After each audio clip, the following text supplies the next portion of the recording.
Olá, eu sou Isabel Sartori, coordenadora da Câmara de Inovação e Tecnologia da FEComércio. Quero dar as boas-vindas a todos os seguidores das redes da Federação, aos ouvintes desse podcast. Estamos aqui hoje dando as boas-vindas também ao Guilherme Mercedes, que vai ser hoje aqui falar sobre inovação e economia no nosso cenário. Guilherme é diretor de Economia e Inovação da CNC. Então, obrigada pela participação, Guilherme. E conta um pouquinho pra gente da sua trajetória, da sua formação, economista, né? Para os nossos ouvintes. Obrigada. Eu que agradeço a todos, é um prazer estar aqui. Eu comecei minha carreira como economista, sou economista e mestre em economia e sempre acostumei a tratar de cenário econômico, né? Comecei muito cedo, virei economista-chefe da Federação das Indústrias do Rio com 25, 26 anos, sempre me aprofundando nessa questão dos cenários e como os cenários impactam as empresas de forma geral. E de lá para cá eu fui me incomodando muito, principalmente depois da crise de 2009, né, quando a gente teve aquela grande crise do subprime nos Estados Unidos e o mundo caiu numa depressão profunda econômica e todos os economistas se perguntavam como é que eles não tinham previsto um movimento daquele tamanho. E eu comecei a me incomodar bastante porque as ferramentas de economia, né, de econometria, estatística que a gente usava, elas eram muito úteis, mas a verdade é que elas não conseguiam prever os grandes movimentos de sociedade. E eu percebi que eu precisava entender melhor esses movimentos para entender onde é que estão essas grandes quebras, essas grandes viradas do mundo. E aí eu fui estudar um pouquinho, no final, em 2017, eu fui para a Universidade de Oxford estudar justamente o que a gente chama de cenário planning, que é como é que você consegue traçar cenários do futuro, tentar entender e antecipar quais são essas grandes mudanças e aí sim acoplar isso a todo o ferramental de economia de curto prazo que a gente tinha.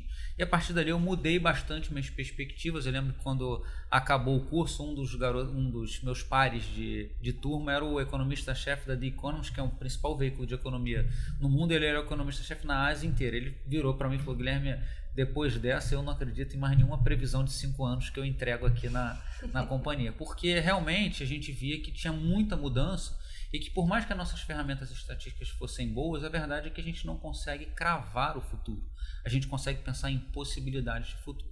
Então eu comecei a trabalhar muito juntando essa parte de cenário com o planejamento, e no meio disso está a inovação, que é justamente a inovação onde faz essas viradas de mundo e de sociedade.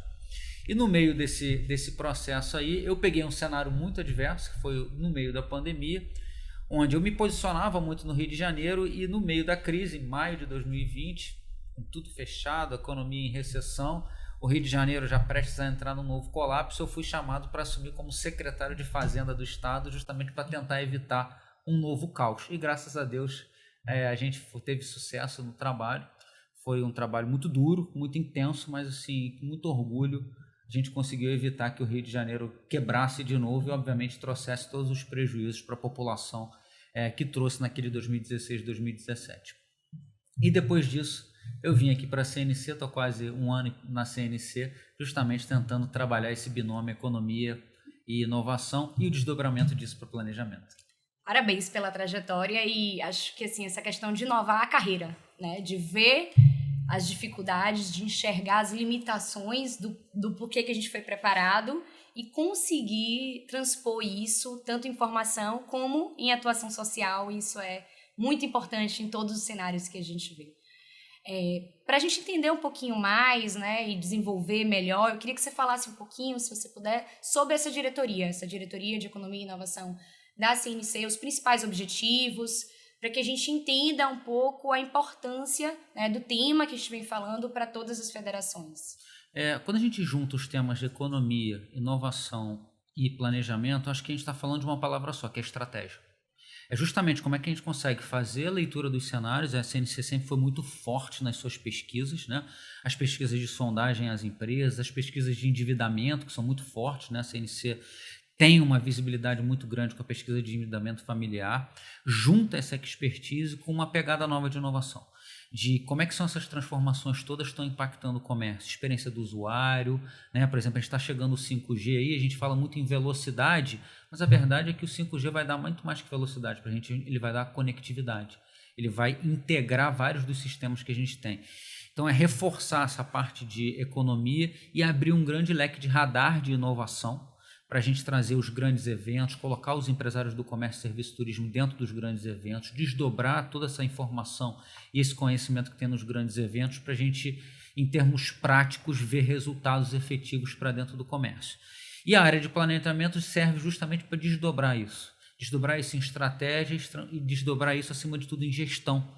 Porque muito quando a gente fala de inovação, a gente pensa em tecnologia, mas eu diria que a tecnologia é só uma parte, e talvez até pequena disso. Porque o que a gente está falando de inovação, a gente está falando basicamente de inovação de gestão. Como é que eu faço as coisas de forma diferente, como é que eu lido com as pessoas diferentes, acima de tudo, como é que eu consigo ser mais rápido. Acho que esse é o grande desafio do mundo hoje. A gente estava conversando hoje, realmente, quando a gente olha para a ferramenta do e-mail, que surgiu há muitos anos atrás, hoje eu vejo que ela é bastante inadequada para a velocidade que a gente precisa dar nas decisões. Então, todo esse processo de transformação envolve pessoas, tecnologia, mas, acima de tudo, comportamento. E eu acho que cultura é o fim da coisa. Assim, a cultura, ela come a estratégia no café da manhã. Então, a gente tem que sempre trabalhar bastante cultura, porque não adianta a gente ter uma boa estratégia se as pessoas não estiverem preparadas para o seu dia a dia, para a sua cultura ser diferente do que elas estavam acostumadas a fazer 10, 20 anos atrás. Assim, a gente, profissionalmente, e principalmente os garotos, a gente vê o Senac aí formando garotos e garotas, obviamente, para o futuro, esses garotos e garotas vão mudar de profissão, eu diria, algumas vezes ao longo da sua trajetória profissional. Então, a gente tem que estar preparado para isso, porque muitas das profissões que a gente tem hoje vão acabar. Então, essa junção de economia e inovação, a gente tem que desdobrar isso em planejamento. Acho que esse é o grande desafio, não só da CNC, mas das federações e das empresas como um todo. Esse assunto, né, que você vem tratando, ele foi colocado muito em evidência, principalmente a parte econômica, nesse cenário que a gente teve mais recente de pandemia. Então, por mais que a gente tenha um conteúdo também com a profundidade técnica, eu acho que a gente tem como trazer aqui a importância disso para as famílias, para todos nós, né, para todos os cenários, no sentido de enxergar o presente. E aí, como estamos? Qual é o cenário econômico das nossas famílias? De todo o contexto, né, porque a economia e o comércio, serviço, Sim. turismo, a gente depende deste cenário. Como é que estamos, quais são os números da situação que a gente encara hoje no presente? Sendo bem realista, a gente tem um cenário econômico bastante desafiador. Não só no Brasil, mas no mundo como um todo, né? O mundo, ele vem de um processo de falência do sistema econômico que vem se refletindo desde o final da década de 2010. A gente achou que ia sair de um problema econômico, entrou numa pandemia logo no final da década seguinte. Antes disso, a gente teve uma crise da dívida, né, principalmente na Europa. Saiu da pandemia, entrou logo numa guerra de grandes proporções. Então, assim, a gente tem um mundo muito conturbado, que hoje aponta, sim, para um mundo que vai crescer menos. Todas as projeções apontam que tanto os Estados Unidos quanto a Europa vão crescer menos e, acima de tudo, vão crescer menos com mais inflação. E isso é preocupante, né? A gente olha para o mundo desenvolvido e você olha para os Estados Unidos, os programas explicam o que é inflação, porque a geração passou 30 anos sem saber o que é inflação. Hoje os Estados Unidos têm inflação de 8%, 10%. As pessoas não sabiam o que era isso. Então a gente está convivendo com um mundo hoje que é um mundo que cresce pouco e que os preços crescem muito. E isso é particularmente perverso, principalmente para os mais pobres, onde o orçamento familiar pesa muito. E o Brasil está sentindo muito isso. A gente viu, depois da guerra, os preços de alimentos, por exemplo, e energia explodirem. E quem depende mais disso no orçamento? O orçamento familiar mais pesado é o orçamento dos mais pobres. Então a gente tem hoje um orçamento familiar muito apertado, porque o emprego não é abundante. A economia não cresce de forma abundante. Eu tenho uma inflação muito forte. Eu tenho um endividamento muito grande. A CNC tem retratado isso muito fortemente. Por quê?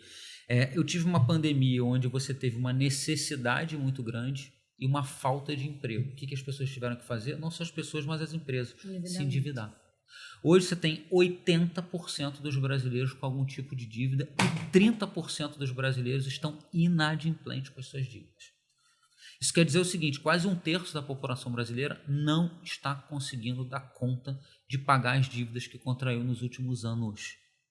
E um dado ainda mais alarmante, 20% dos brasileiros gastam mais de metade da sua renda só com pagamento de dívida. Ou seja, já comprometido. Exatamente. A renda do brasileiro está muito apertada, espremida com as dívidas, e essas dívidas têm que concorrer com o essencial, comida, educação, saúde. Então hoje você tem um orçamento apertado num país que cresce pouco. O país deve crescer pouco hoje. esse ano de 2023. Então a gente tem, de fato, um cenário econômico desafiador, de baixo crescimento e que a gente tem que lutar muito contra a inflação. A inflação é um mal, eu diria que é um mal mais perverso para os mais pobres. Nada é pior para a distribuição de renda do que a inflação, por um motivo simples.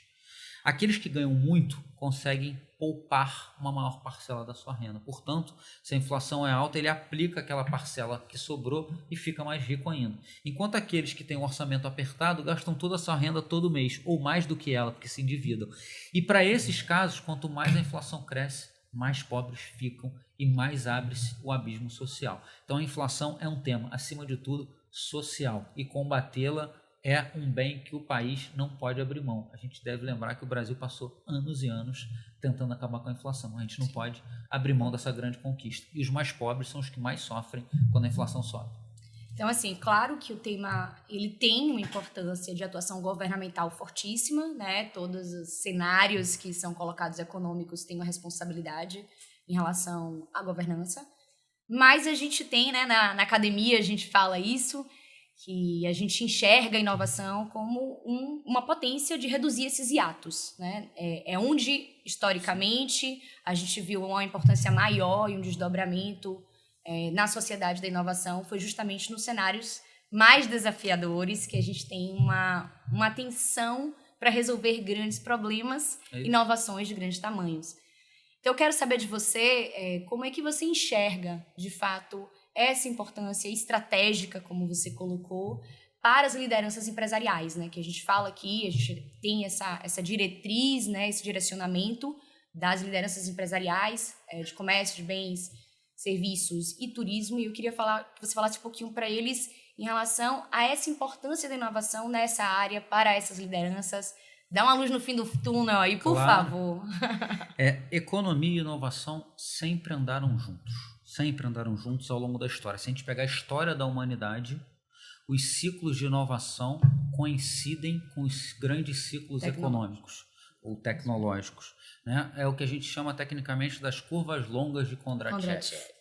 Né? Que é exatamente o que? O processo de inovação é por si um processo destrutivo. Porque quando eu inovo, eu, na verdade, necessariamente tenho que abandonar a forma que eu fazia antes. Só que por que isso demora? Porque quando eu mudo a forma de fazer, eu tenho que mudar também a cultura, ou seja, a forma das pessoas se comportarem. E mudar comportamento e cultura é uma coisa que demora. Então, esses ciclos geralmente demoram 20 a 30 anos. Então, as empresas que vão ter sucesso nesse cenário atual são as empresas que conseguem fazer um planejamento estratégico, que é ali essa gestão de curto prazo, onde as finanças são muito difíceis de administrar, mas que elas não abram mão do seu planejamento de médio e longo prazo, que é aquele planejamento que vai fazer a transformação tecnológica dessas empresas e colocá-las num novo espaço, numa nova economia, porque eu estou absolutamente convencido que há 10, no máximo 20 anos, o mundo vai produzir, consumir e se relacionar de uma forma absolutamente diferente do que a gente vê hoje. Essas transformações se aceleraram muito da pandemia e eu acho que esse é um caminho sem volta. Então, as empresas precisam combinar a gestão desse cenário difícil, de curto prazo, com essa transformação tecnológica. As empresas conseguirem fazer isso são as empresas de sucesso daqui para frente. E como é que a gente usa a tecnologia para auxiliar nesses problemas difíceis, nessas circunstâncias? Como é que você enxerga? Qual é a área prioritária que a inovação pode aí auxiliar justamente em lidar com esse cenário que você colocou? Quando a gente está falando de um cenário difícil em termos financeiros, a principal coisa que a inovação pode ajudar é reduzir custo. Então, a inovação hoje, o processo tecnológico, ele pode ser aplicado, por exemplo, ao processo produtivo, para tornar esse processo produtivo mais eficiente e ter menos custos. Pode ser aplicado à logística, também para você ter menos custos, né? Pode ser aplicado à gestão de pessoas, pode ser aplicado à gestão tributária, por que não? Né? Então, você tem várias formas de aplicar a inovação e você tem milhares de startups disponíveis, não só no Brasil, no mundo todo, com milhares de soluções que podem ser aplicadas e customizadas às empresas do comércio, do serviço e do turismo. Então, sim, essa união dessa inovação aberta que a gente está falando, a gente estava conversando, né? Acabou aquele departamento de pesquisa e desenvolvimento das empresas. Por quê? Porque ele é muito custoso e é absolutamente impossível qualquer equipe absorver todos os conhecimentos que estão aí explodindo. Então é muito melhor você abrir sua empresa para que esse conhecimento entre e você consiga justamente aproveitar esse boom de conhecimento que está nessas startups que grosso modo são os nossos velhos e bons empreendedores de sempre. Sim. Para encerrar, uma última pergunta, que eu sei que a conversa tá boa, né? A inovação é algo que vai desdobrando em vários cenários, em todos os setores que a gente tem da economia e da sociedade. Mas a gente, dentro, né, da federação, das federações como um todo, a gente tem esse alinhamento, essa preocupação, esse cuidado de alinhamento com as diretrizes da CNC. Então, eu queria saber quais são os pilares hoje que vocês têm no planejamento da CNC na área de economia e inovação, para a gente trazer isso e alinhar e direcionar para fazer o nosso ecossistema crescer. Claro. Eu acho que na área de inovação, especificamente, a gente está trabalhando com duas grandes frentes, dois grandes pilares no nosso planejamento. O primeiro pilar é que a gente seja, de fato, um radar de inovação. Ou seja, a CNC precisa estar presente nos eventos de inovação, não só presente patrocinando, está presente fazendo a curadoria, definindo os conteúdos importantes para chegar no comércio, serviço e turismo, sendo liderança na área de inovação. Foi assim, por exemplo, no ano passado, no Rio Innovation Week, maior evento de inovação da América Latina, onde a CNC assumiu todo o palco de varejo do evento. Com curadoria, com experiências, levamos mais de 100 empresários do Brasil todo para conhecer essas experiências de inovação. Então, um dos trabalhos nossos é ligar esse radar e distribuir essa informação, esse conhecimento para as federações de todos os estados. Esse ano nós temos o Web Summit, agora em maio, vamos ter outro Rio Innovation Week. Então, a gente tem uma agenda extensa para a gente absorver, se alimentar de muito conhecimento. E a outra grande frente, eu diria que é a frente de novos produtos, que tem justamente a ver com a pergunta anterior que você me fez. Como é que a gente consegue transformar essa inovação em soluções que, no fim das contas, resultem em mais nota fiscal para as empresas?